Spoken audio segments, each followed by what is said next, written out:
यूकालिपटास plantation गछ कटाकू नहीं दुई गोष्ठी मध्य गंडगोल।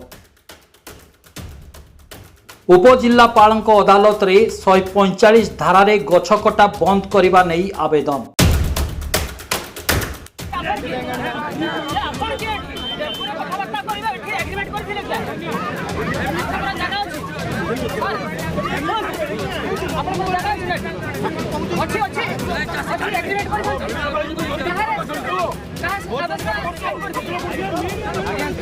मयूरभंज जिला सुलियापदा थाना अधीन डालगाँ एवं अन्यान्य ग्राम रे होइथिबा प्राय 600 एकर परिमित यूकालिपटास प्लांटेशन दिन राति कटा चलीथिबा बेले प्लांटेशन रे पुंजीनिवेश करिथिबा दुई गोष्ठी मध्य गंडगोल लगी रही।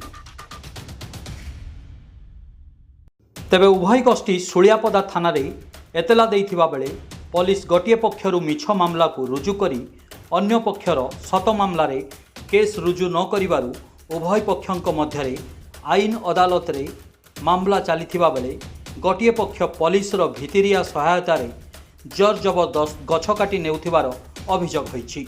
एपरिकी बारिपदा एसडीपीओ उभय पक्षों को गत जून 22 तारिख रे आपस बुझाबणा पई डाकिथिले मध्य ता पूर्वरु गोटे पक्ष जर जबरदस्त गछ काटी नेउछंती।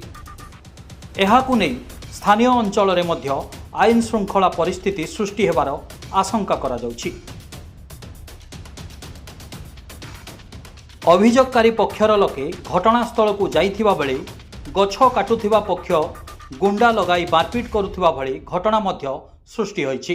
तेबे मामला को नै उभय पक्ष बारिपदा उपजिल्लापाल अदालत रे 145 धारा रे गछ कटा बंद करिबा नै आवेदन करिथिबा बेले किभली एवं काहा साहस रे गोटे पक्ष जर जबरदस्त हजार हजार गछ काटी नेउछि बोली प्रश्नवाची सृष्टि होइछि। Bureau report, spotlight India.